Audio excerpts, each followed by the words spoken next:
بسم اللہ الرحمن الرحیم الحمدللہ.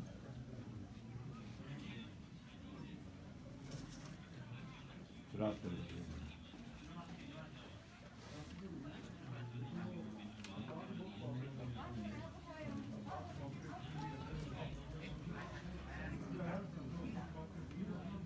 أعوذ بالله السميع العليم من الشيطان اللعين الرجيم بفضل بسم الله الرحمن الرحيم الحمد لله رب العالمين والصلاة والسلام على أشرف الأنبياء والمرسلين خاتم النبيين سيدنا ونبينا ومولانا أبي القاسم محمد اللهم صل على محمد وآل محمد وآله الطيبين الطاهرين المعصومين المظلومين ولعنة الله على أعدائهم أجمعين من الآن إلى آخر يوم الدين. أما بعد فقد قال سبحانه تبارك وتعالى في قرآنه المجيد وفرقانه الحميد وهو قوله الحق. بسم الله الرحمن الرحيم. إنا نحن نزلنا الذكر وإنا له لحافظون. اللهم صل على محمد وآل محمد. آقا اجازت ہے؟ بسم اللہ بسم اللہ. عزیزان محترم، ایام 40 کے سلسلے میں اور محرومین کے لیے جو مجلس کی جاری ہے، چونکہ ابھی تک ایام 40 کے مجلس جاری و ساری ہیں اور رہیں گی، شاید ہم رہیں نہ رہیں انشاءاللہ.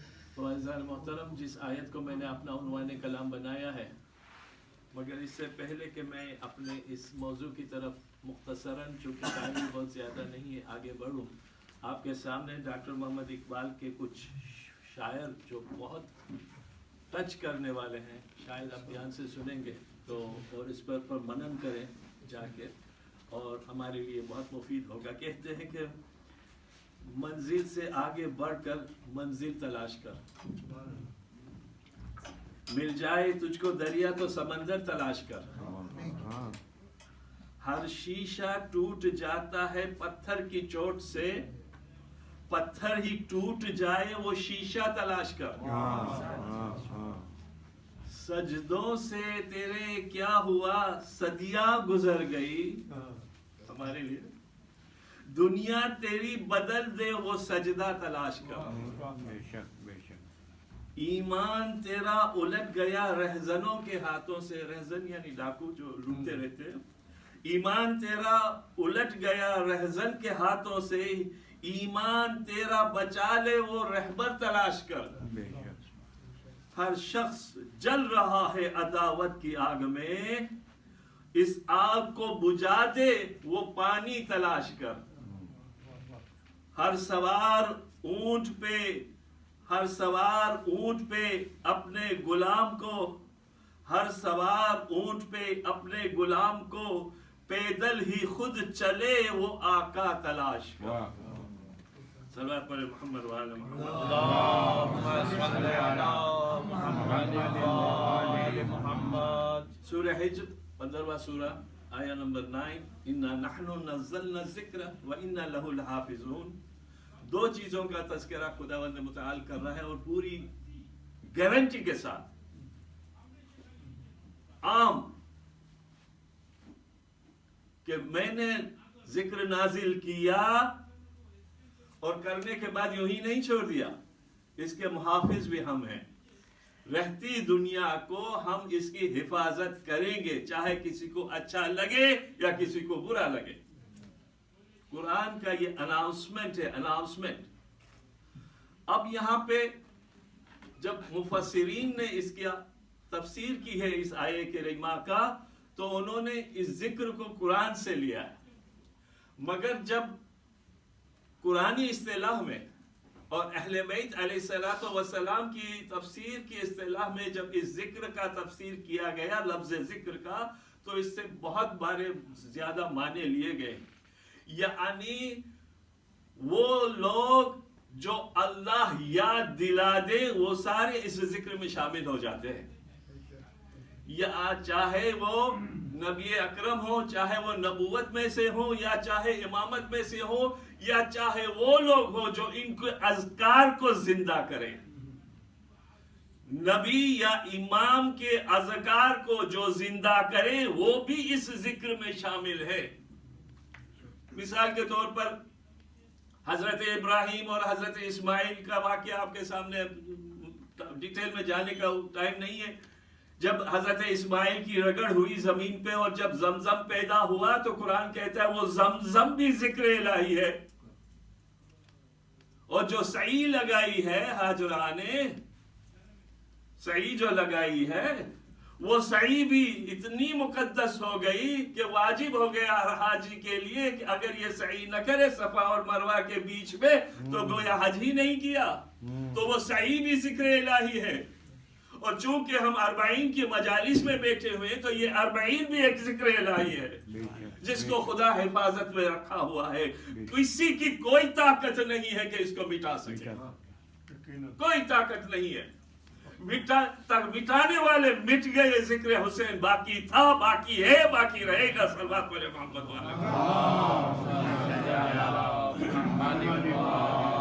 میری چوٹی کا زور لگایا گیا اس ذکر کو. ابھی بھی واقع ہوئے جو بغداد میں ہوا تھا اور جو ابھی ڈاکیومنٹریز بنائی جا رہی ہے، نعوذ باللہ. یہ ساری سیاست ہے، یہ ساری پالیسیز ہے اس مقصد کو پاش کرنے کے لیے، مگر خود پاش ہو گئے. صدام ملعون کی مثال آپ کے سامنے. مٹ جائیں گے وہ لوگ جو اس طرف آنکھ اٹھا کے بھی دیکھیں گے. تو اور یہ 40 یہ واک جو ہے نا وہ آج کی بات نہیں ہے، صدیوں سے چلی آ رہی ہے. تاریخ میں جائیں، بڑے بڑے علماء، جید علماء نے اس میں حصہ لیا. اور دیکھیں تو صحیح، ذرا ایک طرف میں توجہ دلانا چاہتا ہوں، میرے پاس ٹائم نہیں ہے.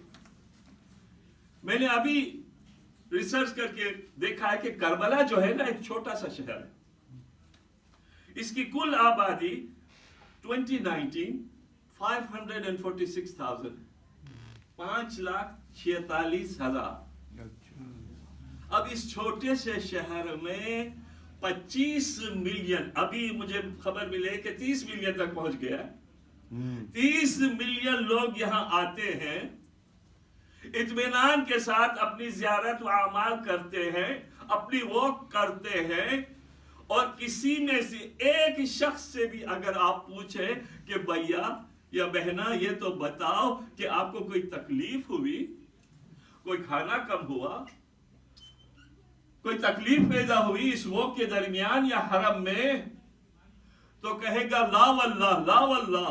زبردستی سے ہمیں کھانا کھلایا گیا، زبردستی سے ہماری خدمت کی گئی، یہاں تک کہ ہماری پیروں کی چمپی کی گئی. یہ کیا؟ ذرا غور کریں.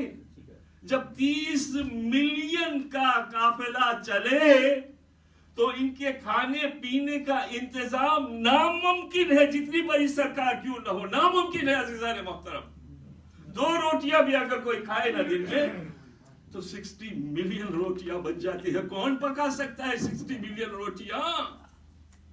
یہ کرم ہے، مولائے ابا عبداللہ الحسین ہے. اور ملائکہ کا انجام ہے، خدمت ہے جو مولا کے لیے انجام دے رہے ہیں. کیونکہ کل عاشور کے عصر عاشور کو وہ ملائکہ کا ہجوم آیا تھا مولا کے ساتھ لڑنے کے لیے، حفاظت کرنے کے لیے. مولا نے واپس کر دیا تھا تو ان فرشتوں نے خدا کی اجازت سے یہی کہا تھا کہ رہتی دنیا تک ہم حرم میں جا کے طواف کریں گے اور حفاظت کریں گے. وہی حفاظت آج ہو رہی ہے اور ہوتی رہے گی. کسی کی یہ طاقت نہیں ہے کہ ایسا اس میں کوئی فرق ڈال حاصل کر سکے. برمنگھم کی مثال لے لیا سارے محترم، 1 ملین سے کم آبادی. یہاں پہ اگر 2 ملین لوگ آ جائیں، خدا نہ کرے 2 ملین لوگ آ جائیں تو جائے لیڈر یا ہمارے جو سپر مارکیٹ سے، میں نے جمعے میں دیکھا ہے، میں خود بھی جاتا ہوں یہاں سے جا کے لیڈر میں سپر شاپنگ کر دیتا ہوں کیونکہ کچھ چیزیں سستی ہوتی ہیں. 2 ملین لوگ اگر ہمارے برمنگھم میں مہمان ہو جائیں تو کھانا ختم ہو جائے گا. یہ صرف صدقہ ہے کربلا کا اور حسین کی قربانی کا جو آج یہ سلسلہ جاری و ساری ہے. اللہ اکبر. آنکھوں سے آنسو نکل آتے ہیں. اور یہ کون ہے پتہ ہے؟ کون ہے یہ لوگ؟ گورنمنٹ نہیں ہے، غریب لوگ ہیں. غریب. پوچھے کیا کرتے ہو آپ؟ کہا پورے سال کی جو ہماری آمدنی ہے نا، اس میں سے بچا بچا کے اکٹھا کر کر کے ہم رکھتے ہیں تاکہ جب زوار ابا عبداللہ آئے تو ہم ان کی خدمت کر سکیں. چھوٹے چھوٹے نہال راستے میں کھڑے بیٹھے، کوئی کھجور، کوئی ٹشو، کوئی پانی، کوئی جوس سرو کر رہا ہے. اللہ اکبر. ہمیں درس لینا چاہیے عزیزان محترم.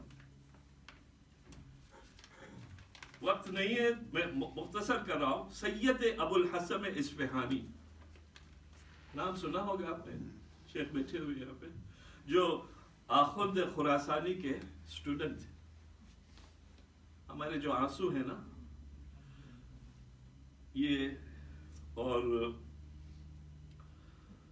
اس کی کتنی اہمیت ہے اس کے بارے میں کہہ کے اپنے مسائل کی طرف آ جانا چاہتا ہوں. آیت اللہ نائمی اور آیت اللہ یزدی یعنی 1355 یا 1936 کے بعد آپ مرجع ہوئے. تو ابو الحسن اصفہانی جس کے اسٹوڈنٹ بھی ماشاءاللہ بڑے بڑے نام ہیں، مرزا حسن برجردی، سید محمود شہرودی، سید محسن حکیم، سید ہادی میلانی، سید محمد حسین طباطبائی. آپ نے کسی اپنے شاگرد میں جو خطیب تھا تو اس کو ایک مرتبہ بلایا. اتنا مجید عالم، اللہ اکبر. انہوں نے بلایا اپنے کسی خطیب کو اور کہا میں چاہتا ہوں کہ تم اپنے مجمع میں سے 40 ایسے لوگوں کو چنو جو صحیح طور سے مولا کے اوپر گریہ کر رہے ہوں اور ان کو آنکھوں سے آنسو نکلتے ہو. ہم سبھی نکالتے ہیں آنسو. خداوند متعال ہمارے آنسوؤں کو بھی پاک کی رومال میں جگہ عنایت فرمائے. الہی آمین. وہ تعجب ہو گئے، مگر چونکہ مجید عالم تھے، استاد تھے، تو آپ نے اپنا حکم مان کے 40 لوگوں کو چن کے بلایا. اور بلانے کے بعد جب آپ لوگ سب آ گئے تو آیت اللہ ابو الحسن اصفہانی اندر کے کمرے میں تھے اور آپ نے کہا کہ ایک ایک کو میرے پاس بھیجو. ایک جاتا رہا، 2 منٹ کے بعد واپس روتا ہوا نکلتا. ایک کے بعد ایک، ایک کے بعد ایک، ایک کے بعد ایک، یہاں تک کہ یہ جو خطیب کہتا ہے میں حیران ہو گیا. اچھا حشاش بشاش جاتے ہیں لوگ اور روتے ہوئے نکلتے ہیں، آخر مقصد کیا ہے، اندر ہو کیا رہا ہے. تجسس ہوا تو روم میں چلے گئے، اجازت لی کہ میں بھی آ سکتا ہوں. کہاں آ جاؤ. جب اندر گئے تو دیکھا کہ آغا نیچے بیٹھے ہوئے ہیں، کفن لیے ہوئے بیٹھے ہوئے ہیں، کفن، اور مولا کے 2 منٹ کے مصائب پڑھتے ہیں اور وہ لوگ آتے ہیں ایک ایک کر کے، مولا کے مصائب سنتے ہیں، آنکھوں سے آنسو نکلتا ہے اور ان آنسوؤں کو اپنے کفن میں لے لیتے ہیں. ایک ایک کر کے 40 عزادار کے آنسو جب اس کفن میں جمع ہو جاتے ہیں تو اس کفن کو بند کر دیتے ہیں. ایک مرتبہ خطیب پریشان ہو کے کہتا ہے آغا آپ تو اتنے جید عالم میں سے ہیں، یہ سب کرنے کی آپ کو کیا ضرورت ہے. کہا میں نے جو کچھ بھی کیا ہے میں نے کچھ نہیں کیا ہے، مگر مجھے اتنا یقین ہے کہ ان آنسوؤں سے میری شفاعت ہو جائے گی. بے شک بے شک بے شک. عزاداران حسین یہی قافلہ جب مدینہ واپس ہوا ہے نا تو ایک مرتبہ شہزادی زینب کی نیند ہو گئی، سو رہی تھی، تو خواب میں اپنی ماں فاطمہ زہرا کو دیکھا کہ وہ آئی ہوئی ہے، اور جب بیٹی ماں کو دیکھتی ہے نا تو دل کے بند کھل جاتے ہیں. ایک مرتبہ اپنی ماں سے کہتی ہے اماں اب آئی ہو اماں اب آئی ہو. جب سب لٹ گیا اماں اکبر گرے اس کے سینے میں پرچی لگی وہ آپ کو پکارتا رہا. قاسم کا لاش پامال ہوا اماں وہ آپ کو پکارتا رہا. اصغر کے گلے میں تیر لگا مولا ماما ماں آپ کو وہ پکارتا رہا. عباس کے دونوں بازو قلم ہوئے اماں وہ آپ کو پکارتا رہا. اور آخر میں خود آپ کا بیٹا حسین جس کو آپ نے چکی پیس کر پالا تھا بہت سارے زخموں سے چور ہو کے گورے سے گرا. اماں باپ آئی ہو. یہ سننے کے بعد بی بی ایک مرتبہ زینب سے مخاطب ہو کے کہتی ہے زینب تجھے کیا معلوم تو نے مدینہ چھوڑا میں نے قبر چھوڑی.